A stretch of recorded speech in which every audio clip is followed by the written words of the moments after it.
The 8,970th meeting of the Security Council is called to order. The provisional agenda for this meeting is letter dated 28 February 2014 from the Permanent Representative of Ukraine to the United Nations, addressed to the President of the Security Council, S/2014/136. The agenda is adopted. In accordance with Rule 37 of the Council's Provisional Rules of Procedure, I invite the representative of Germany and Ukraine to participate in this meeting. It is so decided. In accordance with Rule 39 of the Council's Provisional Rules of Procedure, I invite Ms. Rosemary DiCarlo, Under-Secretary General for Political and Peacebuilding Affairs, to participate in this meeting. It is so decided. The Security Council will now begin its consideration of item 2 of the agenda. I now give the floor to Ms. Rosemary DiCarlo. Thank you. Mr. President, it's with great concern and sadness that I brief the Council this evening on the unfolding dangerous situation in and around Ukraine. In his statement today, the Secretary General was clear. The Secretary General considers the decision of the Russian Federation to recognize the independence of certain areas of the Donetsk and Luhansk regions to be a violation of the territorial integrity and sovereignty of Ukraine and inconsistent with the principles of the Charter of the United Nations. We very much regret this decision, which risks having regional and global repercussions. We also regret the order to deploy Russian troops into eastern Ukraine, reportedly on a peacekeeping mission. These developments follow the decision to order a mass evacuation of civilian residents of Donetsk and Luhansk into the Russian Federation. We are concerned by the escalating shelling across the contact line, reportedly leading to a number of casualties. OSCE's Special Monitoring Mission has recorded a total of 3,231 ceasefire violations in the Donbas area from 18 to 20 February. 1,073 ceasefire violations, including 926 explosions in the Luhansk region, and 2,158 ceasefire violations, including 1,100 explosions in Donetsk region. We remind all involved of their responsibilities under international humanitarian law and human rights law. Although the United Nations is not in a position to verify the numerous claims and allegations made by various actors, we are deeply concerned about the reports of civilian casualties, targeting of civilian infrastructure, and ongoing evacuations. Mr. President, we are extremely concerned about the possible implications of the latest developments for the existing negotiation frameworks. Amid the current risks and uncertainty, it is even more important to pursue dialogue. Negotiation is the only way to address the existing differences among the key actors regarding regional security issues and the settlement of the conflict in eastern Ukraine in accordance with Security Council Resolution 2202. Before the current already dangerous conditions escalate further, we call on all relevant actors to focus their efforts on an immediate cessation of hostilities. Civilians and civilian infrastructure must be protected, and actions and statements that may worsen the situation must be avoided. Over the past few weeks, key actors have been engaged in intense diplomatic efforts to avert a new eruption of conflict in the heart of Europe. The Secretary General fully supports these efforts and has deplored even the possibility that a new conflict could break out. Mr. President, we are committed to our long-term partnership with Ukraine, a founding member of the United Nations, as it continues to pursue the democratic reform agenda 30 years after independence. And once again, we reiterate the full commitment of the United Nations to the sovereignty, independence, and territorial integrity of Ukraine within its internationally recognized borders, according to General Assembly resolutions. Throughout the 8 years of conflict in eastern Ukraine, the United Nations has continued to provide life-saving humanitarian support to all in need, as well as human rights-related work. During this difficult period, we are committed to stay and deliver and remain fully operational in Ukraine, including in the Donetsk and Luhansk regions. The safety and security of our staff must be respected by all parties. Mr. President, the next hours and days will be critical. The risk of major conflict is real and needs to be prevented at all costs. I can assure you of the full commitment of the Secretary General to work toward a diplomatic resolution of the current crisis. Thank you, Mr. President. I thank Ms. DiCarlo for her briefing. I now give the floor to those council members who wish to make statements. I give the floor to the Permanent Representative of the United States.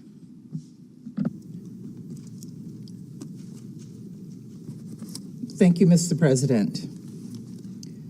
Since World War II, the United Nations Charter, the key tenets of which this council is mandated to uphold, has stood as a bulwark to the worst impulses of empires and autocrats.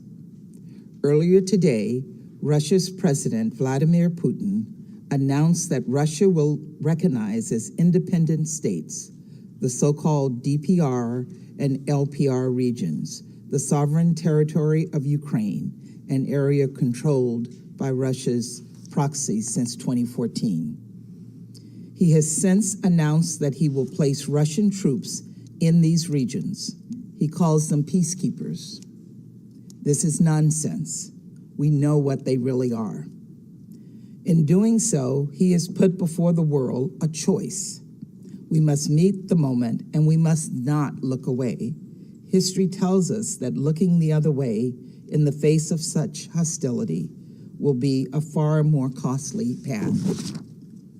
Russia's clear attack on Ukraine's sovereignty and territorial integrity is unprovoked. It is an attack on Ukraine's status as a UN member state.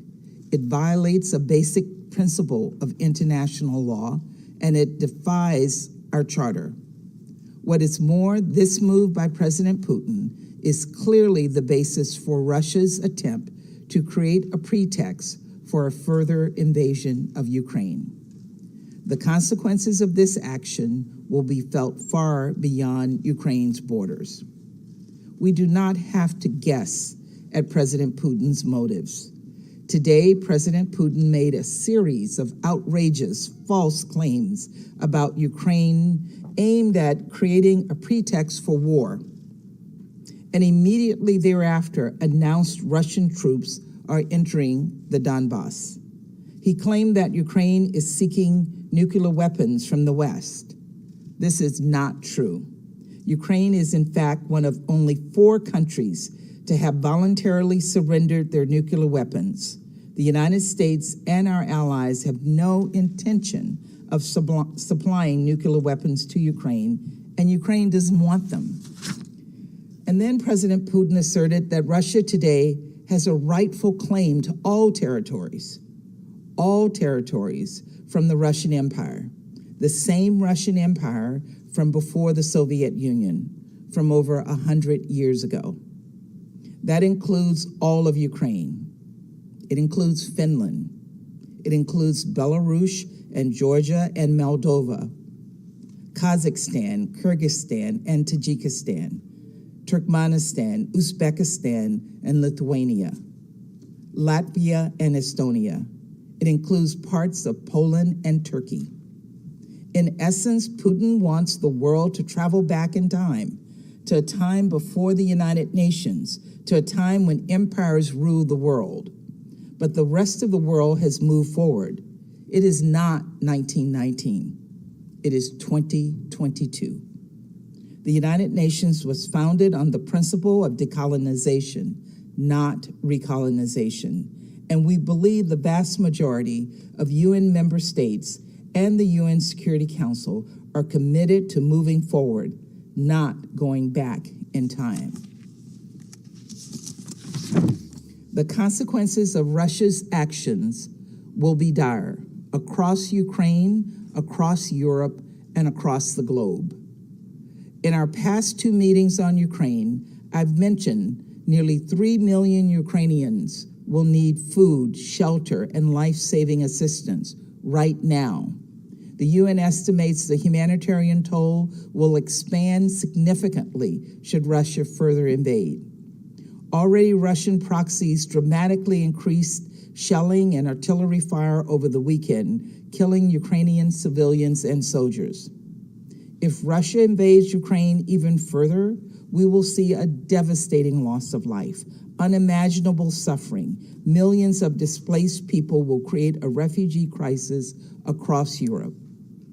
Nevertheless, Russia has declined repeated entreaties to state its intentions before the world, including by Secretary Blinken in the Security Council last Thursday. Colleagues, President Putin is testing our international system. He is testing our resolve and seeing just how far he can push us all. He wants to demonstrate that through force, he can make a farce of the UN. We must act together in response to this crisis.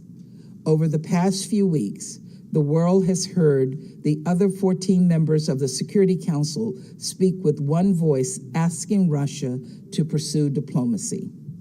Other members of this council, even those who often align with Russia on other matters, have been clear that the sovereignty, independence, and territorial integrity of every UN member state should be respected and safeguarded, including Ukraine. That this is a basic norm of international relations and that it embodies the purpose of the UN Charter.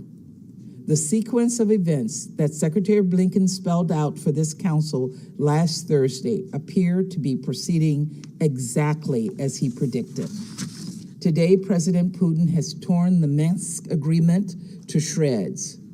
We have been clear that we do not believe he will stop at that.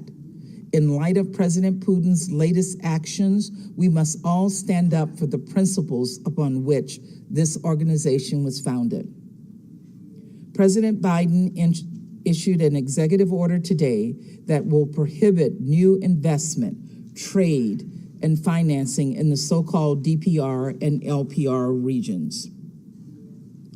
Tomorrow, the United States will take further measures to hold Russia accountable for this clear violation of international law and Ukraine's sovereignty and territorial integrity. But we and our partners have been clear that there will be a swift and severe response were Russia to further invade Ukraine. In this moment, no one can stand on the sidelines.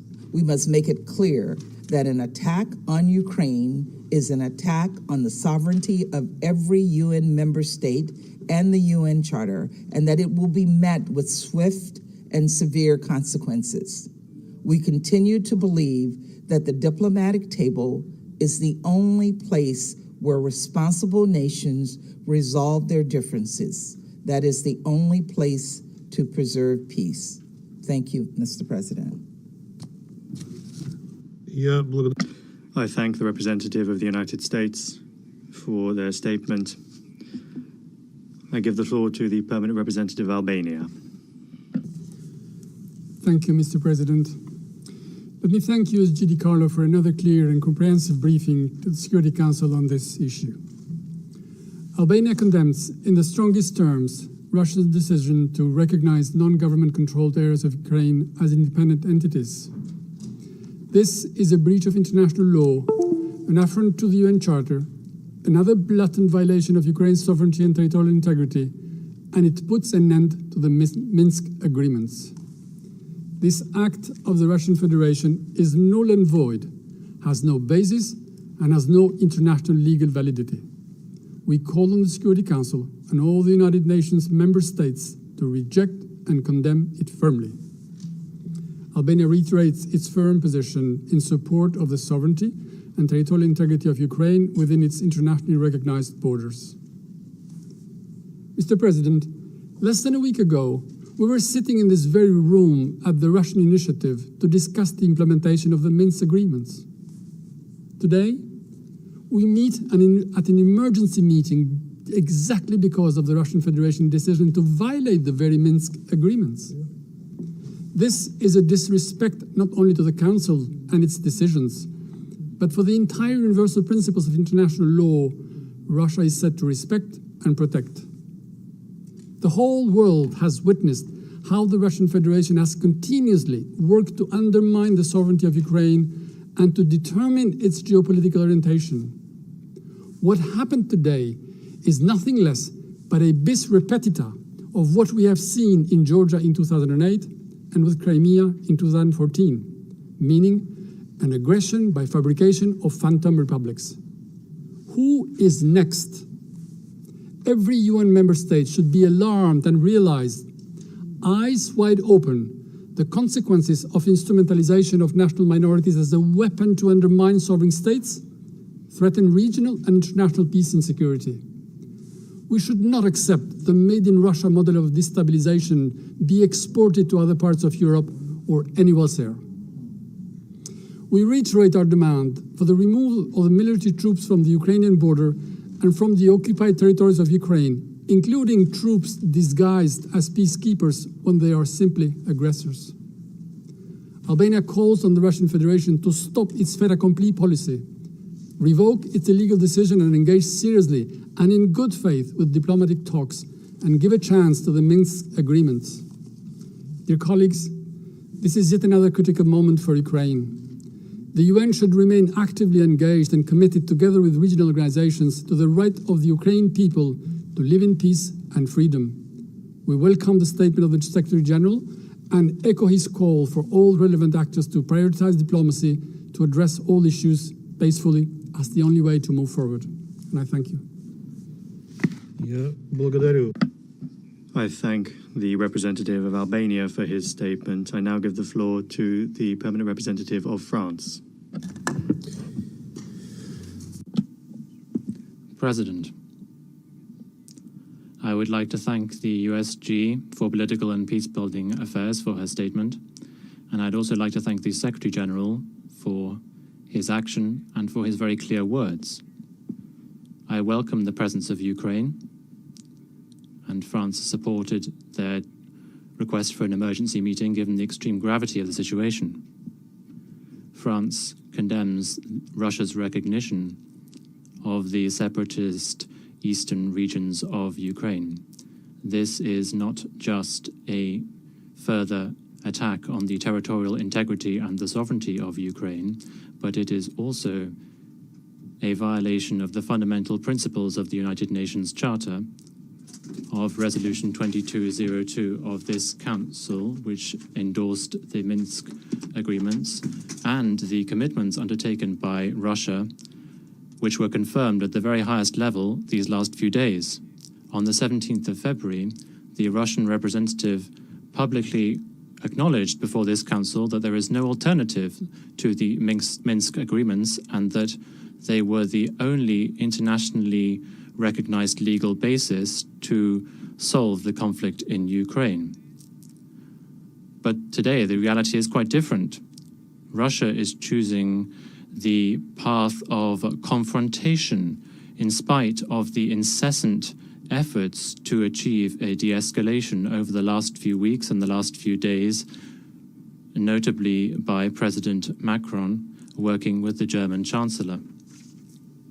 We are continuing these efforts, and we call on Russia to match its words with its deeds when it claims to be in favor of dialogue, and to go back on its decision to recognize the separatist entities. With our European partners, we are preparing targeted sanctions against those who took part in this illegal decision. In the context of the heightened tensions on Ukraine's borders, provoked by the strengthening of Russian military activity, we are concerned by this additional step in the destabilization by Russia and by the threat that weighs on European security. France welcomes the restraint that Ukraine has shown in these difficult circumstances. We express our full solidarity with the people and the government of Ukraine. We call on Russia to refrain from any other actions of destabilization, notably those that may undermine the security and the safety of civilian populations and put them in danger.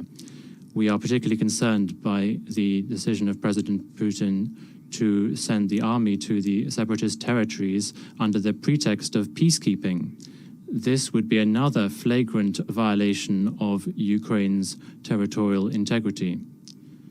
President, France will continue to mobilize in support of the sovereignty and territorial integrity of Ukraine within its internationally recognized borders. Thank you. I thank the representative of France. I now give the floor to the representative of India.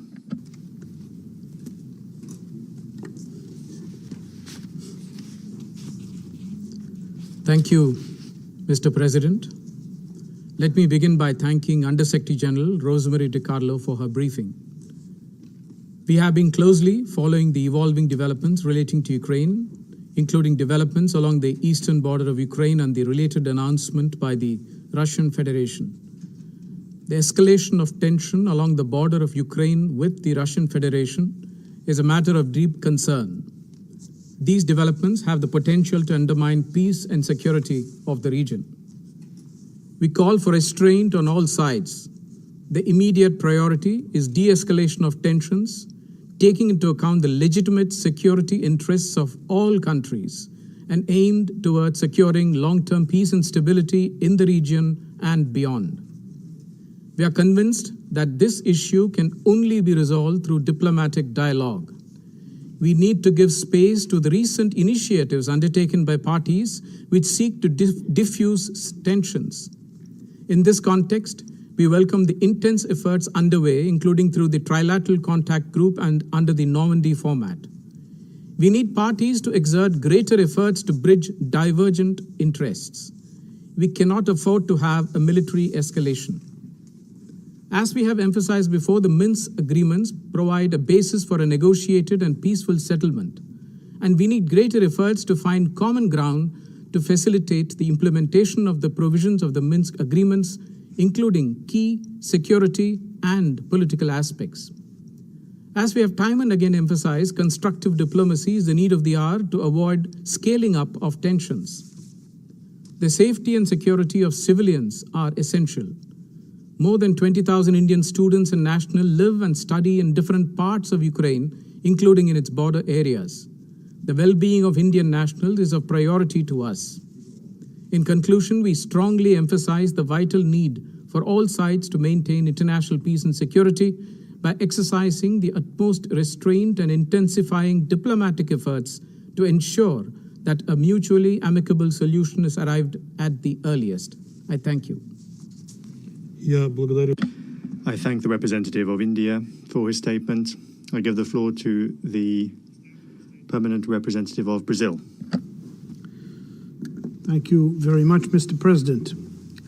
Let me start by thanking USG Rosemary DiCarlo for the updates she has brought to the Council tonight. Mr. President, when this organization was established in 1945, it entrusted the Security Council with the primary responsibility for the maintenance of international peace and security. Tension in and around Ukraine is being aggravated on a daily, indeed hourly, basis, making this habitual quotation from the Charter of extraordinary importance and relevance. We are all aware how critical the situation has become. Brazil is following the latest developments with extreme concern. In the present circumstance, we in this Council, in representation of the international community, must reiterate calls for immediate de-escalation and our steadfast commitment in support of political and diplomatic efforts to create the conditions for a peaceful solution to the crisis. The collective security system of the United Nations rests ultimately on the pillar of international law. This, in its turn, rests upon core principles enshrined in the Charter: the sovereign equality and the territorial integrity of member states, the restraint in the use or in the threat of use of force, and the peaceful settlement of disputes. Yet this pillar and principles will not yield results unless legitimate concerns of all parties are taken into consideration, and unless there is full respect for the Charter and for existing commitments such as the Minsk agreements. In this vein, we renew our appeal to all concerned parties to maintain dialogue in a spirit of openness, understanding, flexibility, and a sense of urgency to find ways for a lasting peace in Ukraine and in the wider region. A first inescapable objective is an immediate ceasefire, with a comprehensive disengagement of troops and military equipment on the ground. Such a military disengagement will be an important step to build trust among the parties, to strengthen diplomacy, and to seek a sustainable solution for the crisis. We firmly believe that this Council must live up to its core responsibility to help the parties engage in a meaningful and effective dialogue so as to achieve a solution that effectively addresses the security concerns within the region. Make no mistake, at the end of the day, we are talking about the lives of innocent men, women, and children on the ground. I thank you, Mr. President. I thank the representative of Brazil for his statement. I now give the floor to the representative, the permanent representative of the United Kingdom. Mr. President, we meet this evening because earlier today, President Putin announced the Russian Federation's recognition of the independence of the so-called Donetsk People's Republic and Luhansk People's Republic, and issued a decree to send Russian military forces into Ukraine as so-called peacekeepers. Colleagues, the actions Russia has chosen today will have severe and far-reaching consequences. First, to human life. An invasion of Ukraine unleashes the forces of war, death, and destruction on the people of Ukraine. The humanitarian impact will be terrible on civilians fleeing the fighting. We know that women and children will suffer most. Second, to the sovereignty and territorial integrity of a UN member state, which is protected and guaranteed by the UN Charter. As the Secretary-General said earlier, Russia's decisions are a violation of the territorial integrity and sovereignty of Ukraine and inconsistent with the principles of the UN Charter. Third, to international law. The actions taken today make mockery of the commitments Russia has made through the Budapest Memorandum and the Minsk agreements, endorsed by Security Council Resolution 2202. In seeking to redraw borders by force, Russia's actions show blatant contempt for international law. The United Kingdom will be announcing new sanctions on Russia in response to its breach of international law and attack on Ukraine's sovereignty and territorial integrity. There will be severe economic consequences to its actions. Colleagues, now more than ever, the Council must shoulder its responsibilities for peace and security and defend the principles of the UN Charter. The Council must be united in calling on Russia to de-escalate immediately, in condemning aggression against a sovereign nation and defending the territorial integrity of Ukraine, in calling on Russia to respect its obligations under the Charter to the peaceful resolution of disputes. Russia has brought us to the brink. We urge Russia to step back. I thank you. I thank the representative of the United Kingdom for her statement. I now give the floor to the representative of Mexico. Señor Presidente. President, we are grateful for the briefing by the USG on the current situation in Ukraine. We are following with concern the recent developments in the situation in the east of Ukraine. In these circumstances, it is critical that those actions exacerbating this crisis cease.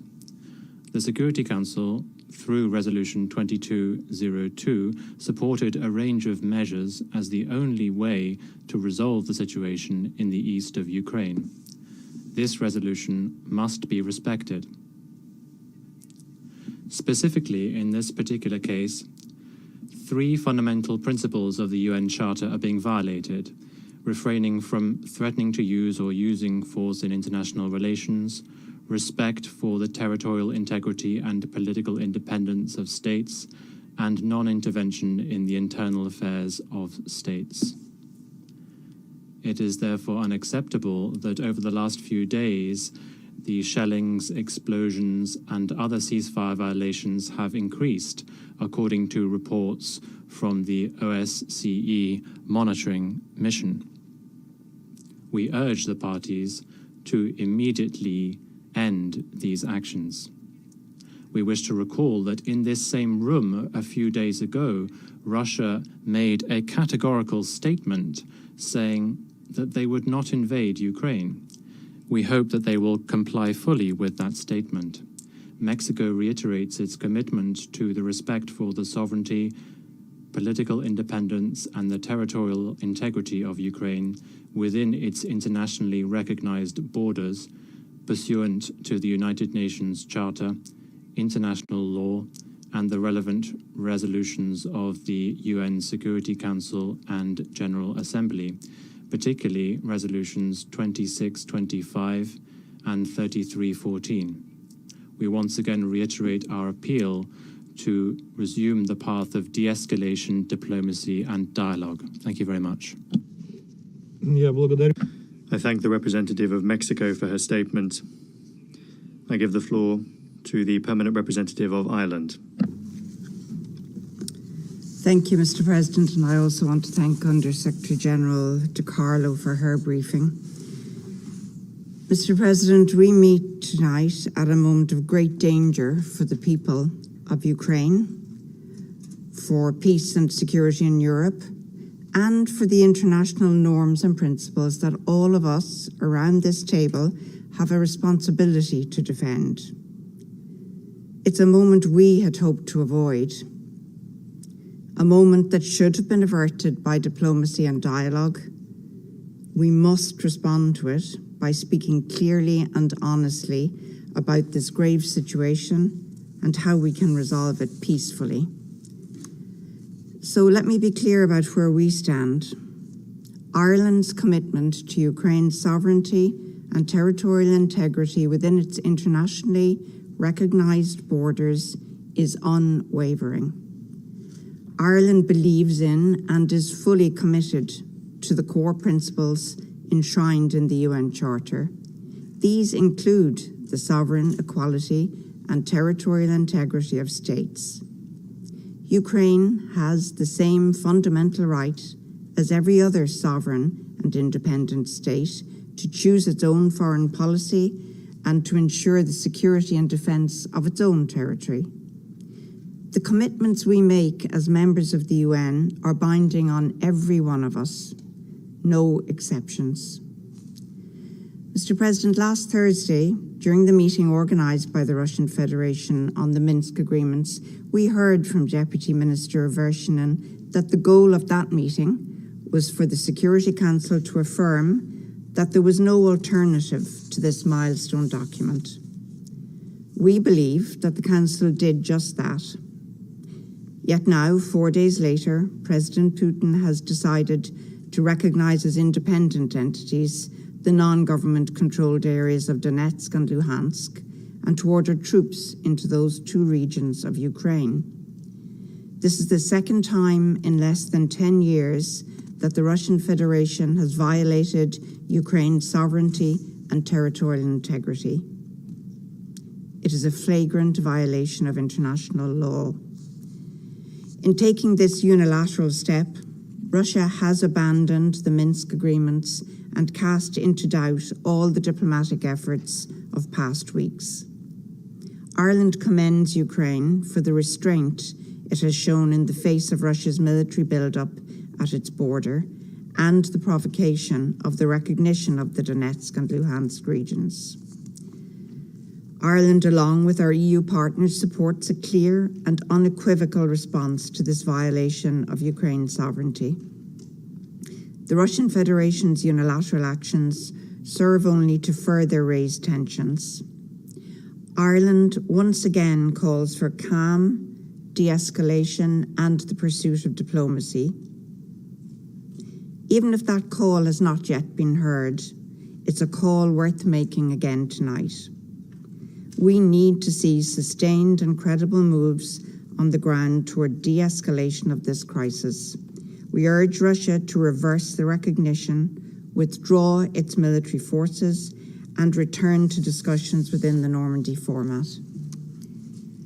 Mr. President, all signatories of the Minsk agreements agreed on the need for the OSCE's special monitoring mission safe and secure access to the entire territory of Ukraine. The mandate of the SMM was agreed by all 57 OSCE participating states. At this sensitive time, it is imperative that the SMM be given the full access agreed in its mandate. We commend those who have engaged in dialogue and urge them to redouble their efforts to seek a peaceful resolution to this perilous situation. We owe nothing less to the people of Ukraine. We call on all parties to ensure the protection of civilians, as well as refraining from any actions that would escalate the situation. Mr. President, Ukraine has already endured 8 years of bitter conflict with over 14,000 lives lost. The people of eastern Ukraine in particular have suffered from years of insecurity, humanitarian crisis, and human rights violations and abuses. This Council and its members have the responsibility to work to resolve this conflict, rather than yield to a grim new chapter which will inflict further misery on Ukraine and its people. This is the time to show the courage to pull back from the precipice and return to dialogue and diplomacy. Mr. President, we all need to demonstrate our faith in the value of diplomacy tonight. Thank you.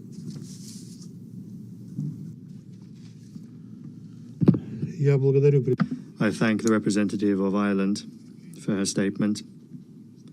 And I give the floor to the permanent representative of the United Arab Emirates. Thank you, Mr. President. And at the outset, I'd like to thank Under-Secretary General for Political and Peacebuilding Affairs, Ms. Rosemary DiCarlo, for her updates and briefing this evening. And I'd like to refer to the statement that the UAE delivered in this chamber on 17th February on the same subject. I'd like to emphasize once again the importance of de-escalation and restraint to maintain regional and international security and stability. We believe now is the time to engage constructively and in good faith to address the current situation and mitigate its impact, of course, on any civilians and civilian infrastructure, and to chart a diplomatic path forward. Mr. President, the UAE reiterates the importance of dialogue, as others have said, de-escalation, diplomacy, and to continue all efforts to reach a peaceful solution consistent with international law and the Charter of the United Nations, particularly the principles of territorial integrity, independence, sovereignty, and good neighborliness. And we believe the Minsk agreements form a good basis for that, and that adherence to these principles is indeed a sustainable pillar of a peaceful pathway forward. And I thank you. Я благодарю. I thank the representative of the United Arab Emirates for her statement. I give the floor to the permanent representative of Kenya. Thank you, Mr. President. I thank Undersecretary General Rosemary DiCarlo for her briefing. We meet tonight on the brink of a major conflict in Ukraine. The diplomacy we urged on the 17th of February is failing. The territorial integrity and sovereignty of Ukraine stands breached. The Charter of the United Nations continues to wilt under the relentless assault of the powerful. In one moment, it is invoked with reverence by the very same countries who then turn their backs on it in pursuit of objectives diametrically opposed to international peace and security. In the last two meetings on the situation in Ukraine and the buildup of forces by the Russian Federation, Kenya urged that diplomacy be given a chance. Our cry was not heeded, and more importantly, the Charter's demand for states to settle their international disputes by peaceful means in such a manner that international peace and security and justice are not endangered has been profoundly undermined. Today, the threat or use of force against the territorial integrity and political independence of Ukraine has been effected. Kenya is gravely concerned by the announcement made by the Russian Federation to recognize Donetsk and Luhansk regions of Ukraine as independent states. In our considered view, this action and announcement breaches the territorial integrity of Ukraine. We do not deny that there may be serious security concerns in these regions, but they cannot justify today's recognition of these regions as independent states, not when there are multiple diplomatic tracks available and underway that have the ability to offer peaceful solutions. Mr. President, this situation echoes our history. Kenya and almost every African country was birthed by the ending of empire. Our borders were not of our own drawing. They were drawn in the distant colonial metropoles of London, Paris, and Lisbon, with no regard for the ancient nations that they cleaved apart. Today, across the border of every single African country live our countrymen with whom we share deep historical, cultural, and linguistic bonds. At independence, had we chosen to pursue states on the basis of ethnic, racial, or religious homogeneity, we would still be waging bloody wars these many decades later. Instead, we agreed that we would settle for the borders that we inherited, but we would still pursue continental political, economic, and legal integration.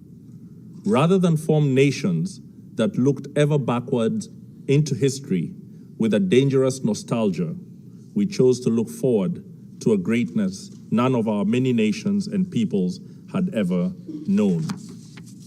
We chose to follow the rules of the Organization of African Unity and the United Nations Charter, not because our borders satisfied us, but because we wanted something greater, forged in peace.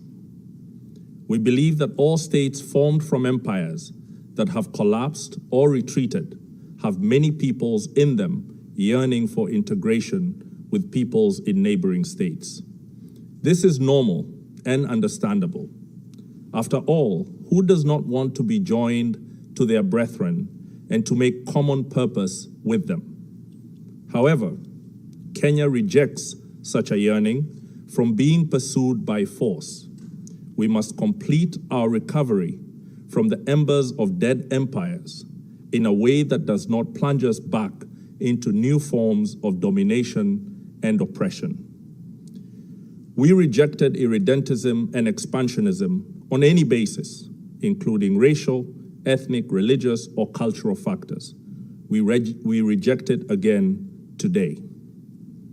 Kenya registers its strong concern and opposition to the recognition of Donetsk and Luhansk as independent states.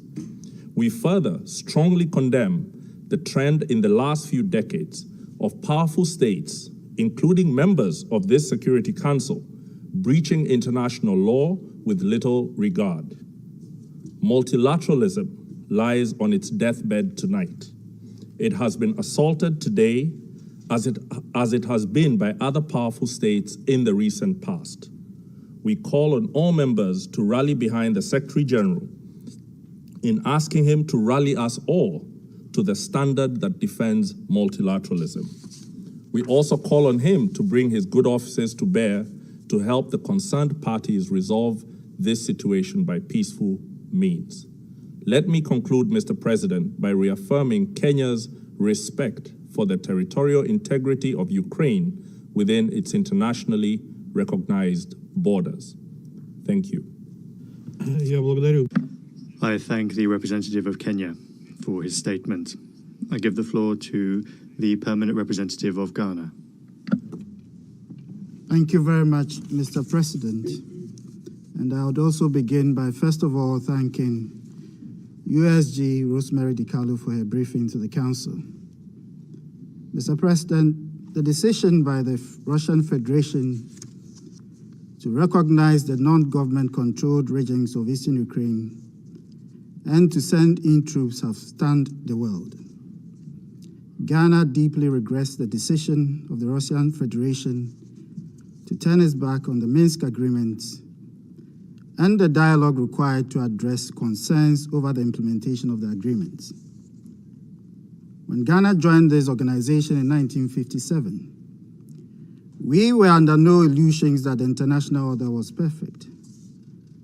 However, we were convinced, and still are, that the principles of sovereign equality of states, which constitute the basis of this organization and our multilateral order, is the veritable foundation for a stable world. We believe that the United Nations represents the best attempt at maintaining peace across the nations, forging relations and cooperation between and among our peoples, and holding forth the prospect of a better tomorrow. It is for this reason that Ghana, like many other members of the organization, has solemnly committed itself to uphold the Charter and international law. We believe that through multilateralism we can improve cooperation to make the world a better place for its citizens and for generations unborn.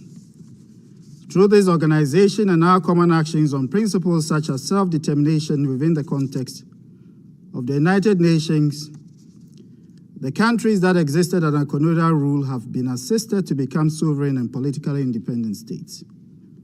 By its sheer convening power, this organization has set out a pathway for dialogue for all its members, regardless of differences in political ideology, and encourage the development and maintenance of friendly relations.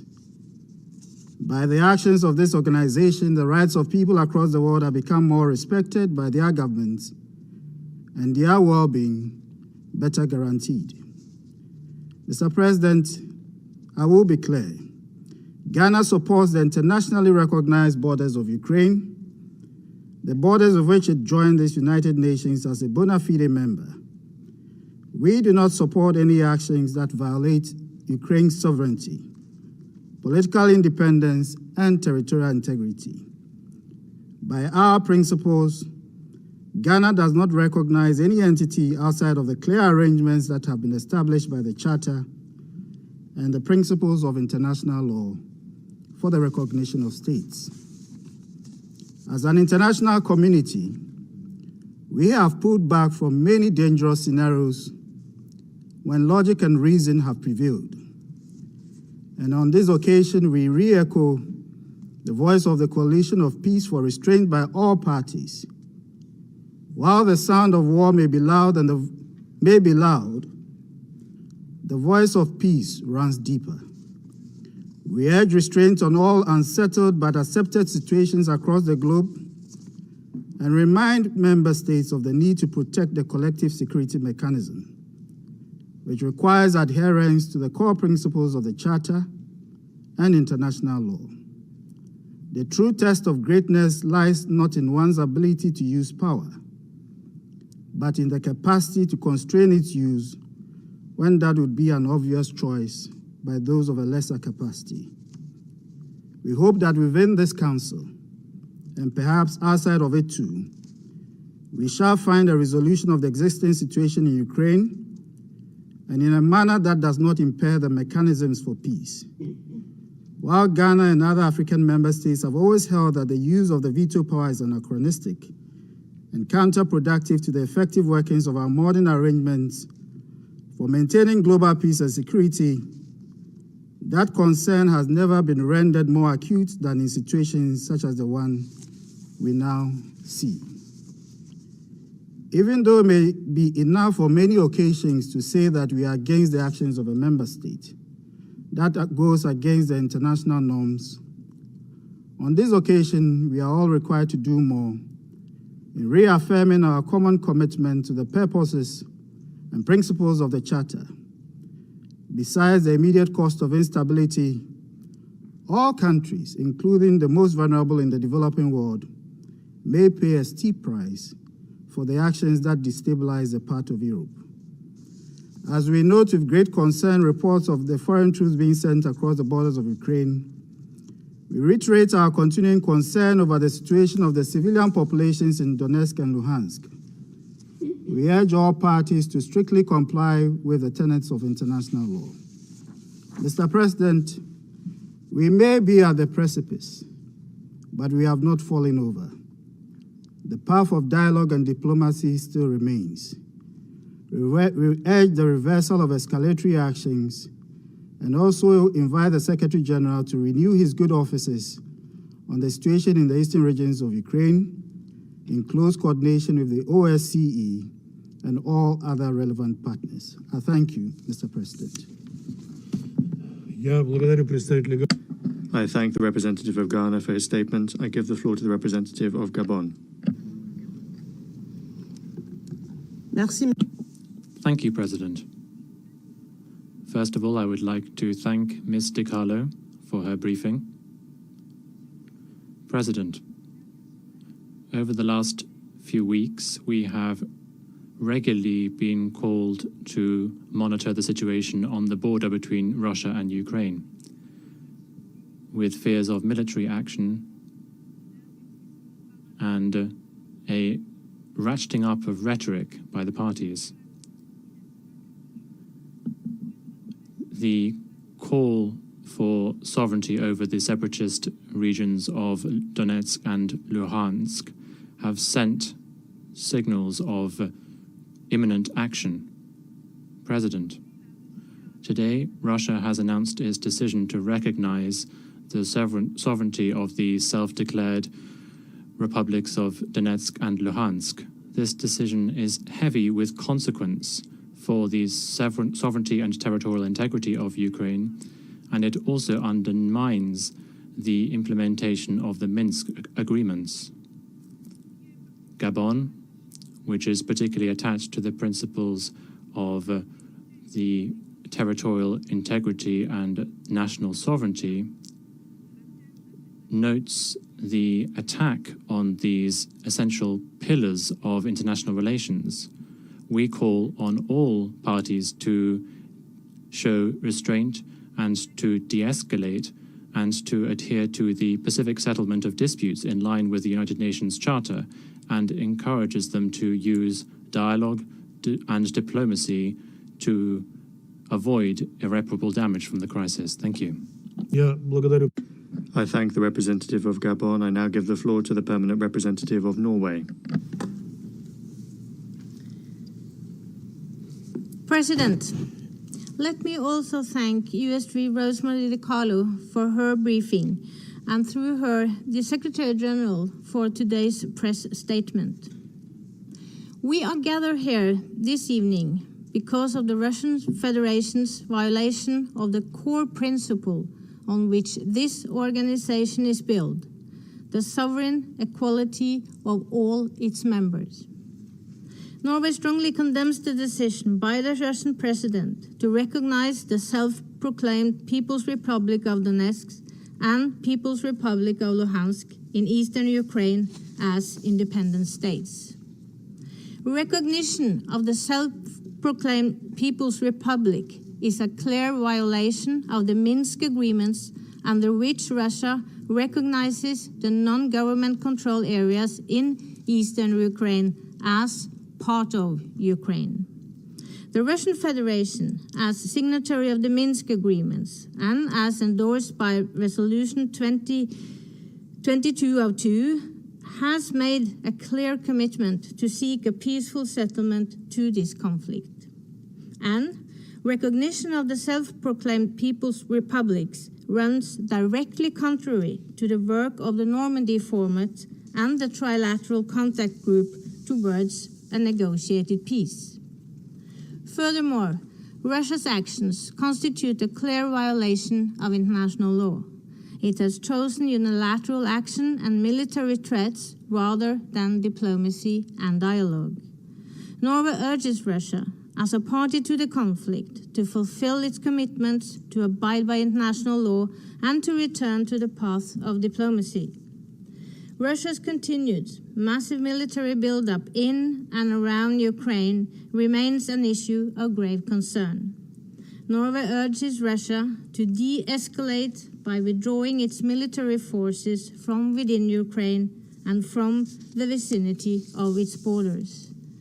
We commend Ukraine's posture of restraint in the face of continued provocation and destabilization efforts. Russia's decision to deploy forces in eastern Ukraine is unjustified and irresponsible, as it further increases tension. We are facing the prospect of a war that would not only threaten Europe's security architecture, but would also lead to unparalleled suffering for the civilian population. Norway calls on Russia to strictly respect and fully adhere to international humanitarian law. We call upon all parties to protect civilians, including humanitarian personnel and civilian infrastructure, and to facilitate safe, rapid, and unhindered humanitarian access to those in need in Ukraine. President, let me conclude by again reiterating Norway's unwavering support for Ukraine's sovereignty and territorial integrity within its international recognized borders. Let me finally recall the principles and purposes of the UN Charter, which are now under threat by the action of the Russian Federation in and around Ukraine. Thank you. I thank the representative of Norway for her statement. I give the floor to the permanent representative of China. Thank you, Mr. President. Mr. President, China has been paying close attention to the latest developments of the situation in Ukraine. We fully elaborated on our position at the previous two meetings of the Council on this topic. At present, all parties concerned must exercise restraint and avoid any action that may fuel tensions. We welcome and encourage every effort for a diplomatic solution and call on all parties concerned to continue dialogue and consultation and seek reasonable solutions to address each other's concerns on the basis of equality and mutual respect. The current situation in Ukraine is a result of many complex factors. China always makes its own position according to the merits of the matter itself. We believe that all countries should solve international disputes by peaceful means in line with the purposes and principles of the UN Charter. I thank you, Mr. President. Я благодарю. I thank the representative of China for his statement. I shall now make a statement in my capacity as the representative of the Russian Federation. Distinguished colleagues, we've just now heard a number of highly emotional statements, categorical assessments and far-reaching conclusions related to the signing today by Russia's president of decrees recognizing the Lugansk and Donetsk People's Republics. I'll leave the direct verbal assaults against us unanswered. Now it's important to focus on how to avoid war and how to force Ukraine to stop the shelling and provocations against Donetsk and Lugansk. From the statements of a number of our colleagues, one may get the impression that Russia's recognition of the LPR and the DPR took place suddenly, for no reason at all. Of course, that's not the case. It should be remembered that the DPR and the LPR declared their independence from Ukraine back in 2014. But we only recognize them now, despite the higher level of support for doing so, both in the republics themselves and in Russian society from the very beginning. At the time, the hope won out that the Ukrainian Maidan regime would think again and would stop talking to their own citizens in the east in the language of cannons and shooting and threats and shelling. Time and again, we firmly asked Kiev to listen to the aspirations of the people living in Donbass and the Russian-speaking residents of the country, to respect their entirely legitimate desire to use their mother tongue and to teach their children in that language, and also to honor the memories of those who liberated the land from fascists rather than those who fought on the side of fascists and had a hand in the killing of hundreds of thousands of people during the Second World War. After Ukrainian military adventures butted up against the determination of the people of Donetsk and Lugansk to defend their lands, the Minsk agreements were signed and the package of measures was adopted with the aim of implementing it. There was once again hope for peace and that the Maidan authorities would be sensible, having exhausted the desire to submerge Donetsk and Lugansk in blood. There was a particularly great amount of hope invested in the election in 2019 of a new president of Ukraine, who promised at long last to establish peace in Donbass. However, those who hoped that the Ukrainian authorities would take a peaceful stance were unfortunately mistaken.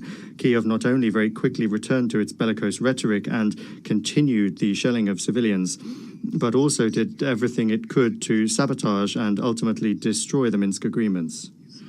And most importantly here is the flat refusal of Kiev to speak directly with the representatives of Donetsk and Lugansk, despite the fact that this requirement is a central structural element of the package of measures. An unambiguous confirmation of an unwillingness to engage in that dialogue is something we've heard repeatedly from Ukrainian leaders in the last few days, including from the permanent representative of Ukraine during the Security Council meeting that we convened on the 17th of February to discuss the implementation of the Minsk agreements.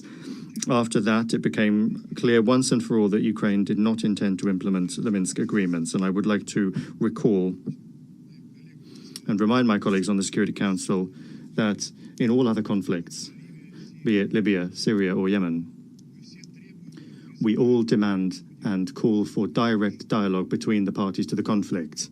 And it's only in Ukraine, for example, the Ukraine that is for some reason an exception to this rule. From some statements today, one may understand that a number of our colleagues are ready to bury the Minsk agreements.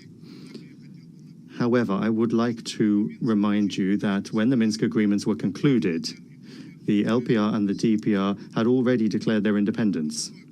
The fact that Russia today recognized that in no way changes the makeup of the parties to the Minsk agreements, because Russia is not a party to the Minsk agreements. We have repeatedly declared this, and in so doing, in this regard, nothing has changed.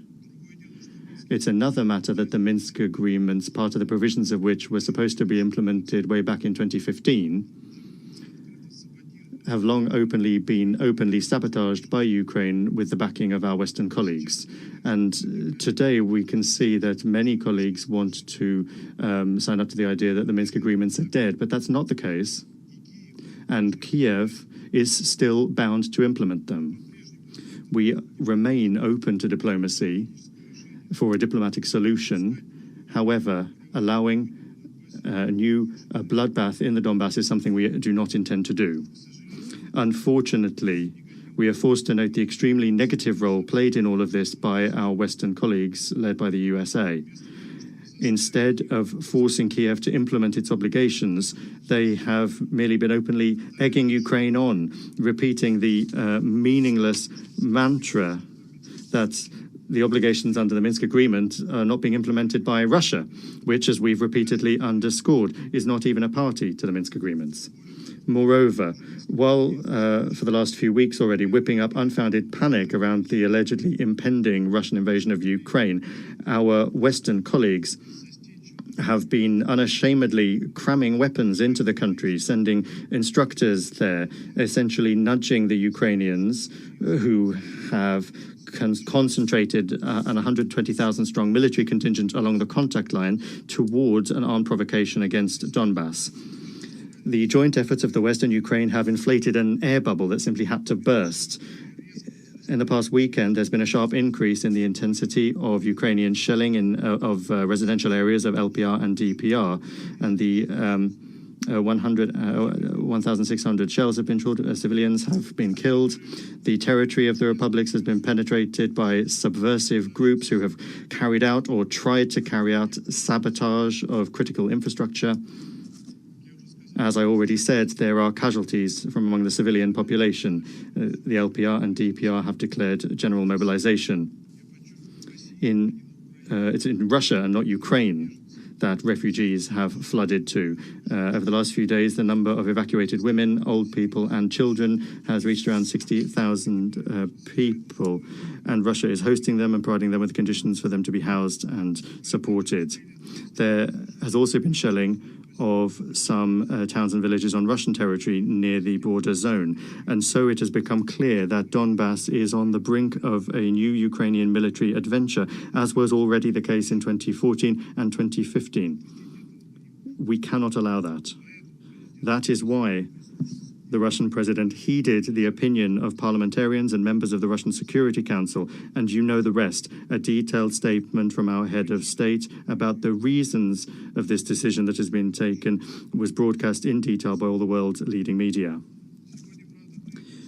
Today, it's true, we have heard an open distortion of what the president was talking about in his statement about history and the genesis of this situation, and about the fact that he allegedly said that he wants to reconstruct the Russian Empire. Distinguished colleagues, I would like to call upon our Western colleagues to think twice, to set emotions to one side, and not to make the situation worse. No one other than you can hold back the militaristic plans of Kiev and force it to stop the shelling and provocations against the Lugansk and Donetsk People's Republics, which in these new conditions could have extremely dangerous consequences. In accordance with the agreements that were signed today and on the basis of their requests from the Republic, peacekeeping functions on their territories will be carried out by the armed forces of the Russian Federation. Distinguished colleagues, in conclusion, I would like to note that in today's statements, most of you did not find any place for the more than 4 million of residents of Donbass. It's as though you've been cancelling out their fates from your statements from 2014, generally calling them pro-Russian separatists.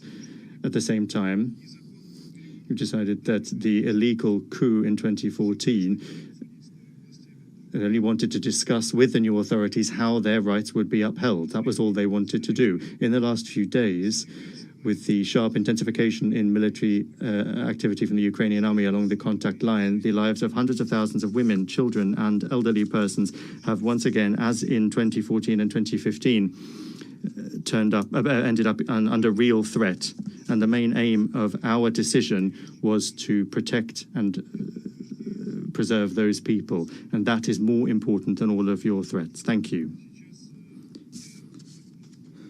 I resume my function as President of the Council.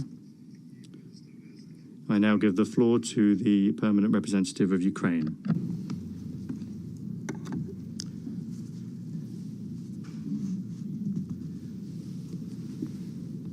Distinguished members of the Security Council, Under-Secretary, it is with unease that I will now remove my mask. And it is not because of the COVID virus. We are all vaccinated. There are vaccines for COVID.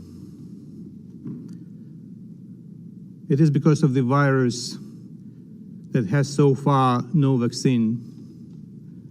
The virus that hit the United Nations, and the virus that is spread by the Kremlin. The delegation of Ukraine has requested this urgent meeting to draw the attention of the Security Council to the illegal and illegitimate decision by the President of the Russian Federation to recognize the occupied parts of Donetsk and Lugansk regions of Ukraine as so-called Donetsk and Lugansk People's Republics. Today, the entire membership of the United Nations is under attack by the country that occupied the membership of the Security Council in 1991, bypassing the UN Charter. The country that occupied parts of the territory of Georgia in 2008. The country that occupied parts of Ukraine in 2014. As stated by the President of Ukraine, Volodymyr Zelensky, following the urgent meeting of the National Security and Defense Council of Ukraine, the internationally recognized borders of Ukraine have been and will remain unchangeable, regardless of any statements and actions by the Russian Federation. Ukraine unequivocally qualifies the recent actions by the Russian Federation as violation of sovereignty and territorial integrity of Ukraine. The political leadership of the Russian Federation shall bear full responsibility for the outcomes of the decision taken. Recognition of the occupied parts of the Donetsk and Lugansk regions of Ukraine may be considered as unilateral withdrawal by Russia from the Minsk agreements, and well as its disregard of the decisions taken in the framework of the Normandy Fall. This step undermines peaceful efforts and ruins the existing negotiating frameworks. By the decisions adopted today and those that may be adopted tomorrow, Russia legalizes the presence of its troops, which have actually been in the occupied areas of Donbass since 2014. A country that has fueled the war for 8 years is not able to maintain peace as it claims. What will happen next? We want peace, and we are consistent in our actions. Today, the Ministry of Foreign Affairs of Ukraine has sent a request on the basis of the Budapest Memorandum to the guarantors of security of Ukraine, demanding immediate consultations. The meeting of the UN Security Council and the special meeting of the OSCE have been initiated. We insist on the full-fledged operations of the OSCE SMM to prevent provocations and further escalation. An emergency summit of Normandy 4 has been requested. We expect from our partners clear and efficient steps of support. It is critical to see now who is our true friend and partner, who is on the side of the UN Charter, and who will continue to deter Russia by words only. We are committed to a political diplomatic settlement and do not succumb to provocations. In accordance with Article 51 of the Charter, Ukraine has the inherent right to individual and collective self-defense. We are committed to a peaceful and diplomatic path, and we will stay firmly on it. We are on our land. We are not afraid of anything or anyone. We owe nothing to anyone, and we will not give away anything to anyone. There should be no doubts whatsoever, because it is not February 2014. It is February 2022. Another country, another army. One goal is peace. Peace in Ukraine, peace in Europe, global peace. Excellencies, we must do all we can to make sure that the problem of Donbass is resolved through implementation of the Minsk agreements. That was said here in the Security Council chamber just 4 days ago, said by the Russian Deputy Foreign Minister in the chair of the President of the Council, with a reference to President Putin. President Putin, who has taken a decision that we discussed today as a threat to the rules-based order, to the UN Charter, in particular Article 2 of the Charter, as well as to international peace and security. Peace and security that the Council has been conferred a primary responsibility to maintain under the Article 24 of the UN Charter. And in accordance with the Article 39, the Security Council shall make recommendations or decide what measures shall be taken to maintain or restore international peace and security. The delegation of Ukraine requests the Security Council members to exercise the above duties. We invite the Russian Federation to reread again and again, carefully, today's statement, where the Secretary General considered the decision of the Russian Federation to be a violation of territorial integrity and sovereignty of Ukraine, and inconsistent with the principles of the Charter of the United Nations, and I thank the Secretary General for this powerful statement. In conclusion, I would like to reiterate that it remains up to Russia to abandon its long-lasting strategy on Ukraine, based on threat and use of force against the territorial integrity or political independence of my country, and re-engage in what we all have committed to, fundamental principles of peaceful relations enshrined in the UN Charter.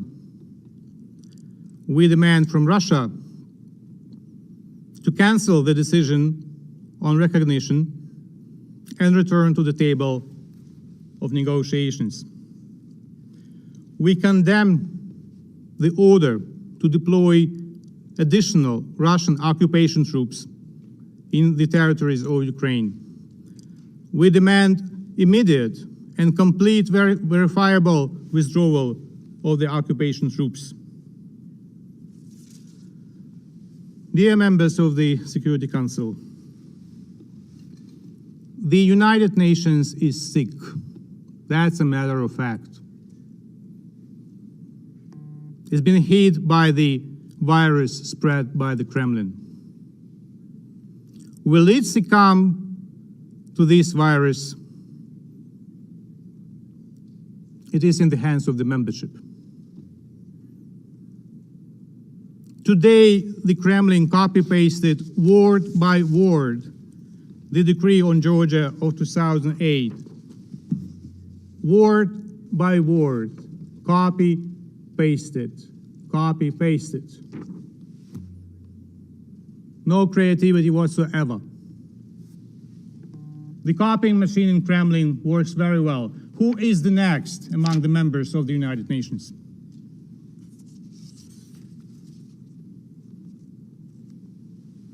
The question is open. I thank you. Я, как председатель I, as President of the Security Council, am obliged to say this. I thank the representative of Ukraine for his statement. I now give the floor to the representative of Germany. Thank you, Mr. President.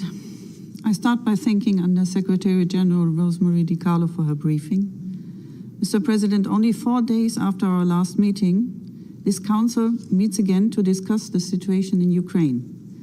On Thursday, there was consensus in the Security Council that the Minsk agreements, which this Council unanimously endorsed by its Resolution 2202, need to be implemented, including by the Russian Federation. Today, we are confronted with the very opposite from Russia. President Putin's decision to recognize the separatist self-declared People's Republics in eastern Ukraine is not only a blatant breach of Security Council Resolution 2202, but also of basic principles enshrined in the UN Charter.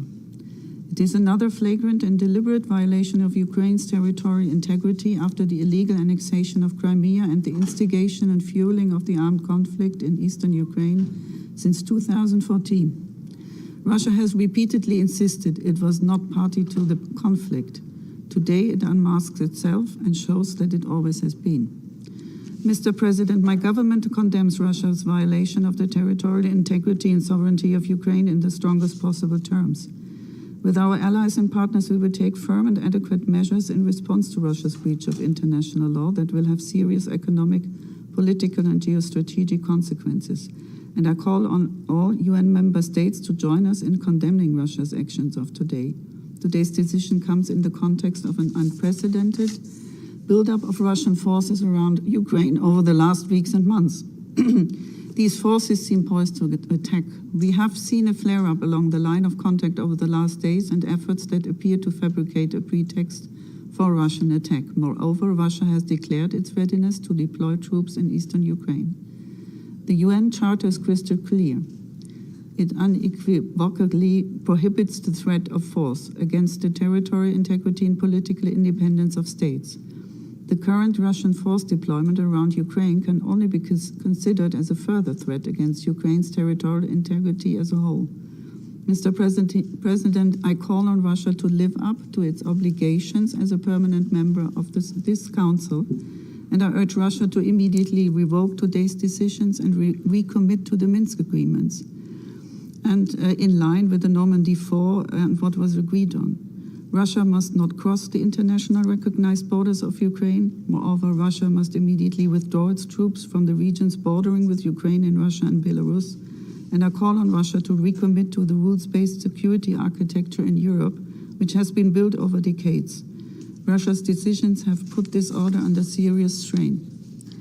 We call upon Russia to instead return to the path of diplomacy, instead of shedding further blood. And Germany will spare no diplomatic effort in this regard, while steadfastly standing by Ukraine, its territorial integrity and sovereignty, and the Ukrainian people. Thank you. I thank the representative of Germany for her statement. There are no more names inscribed on the list of speakers. The meeting is adjourned.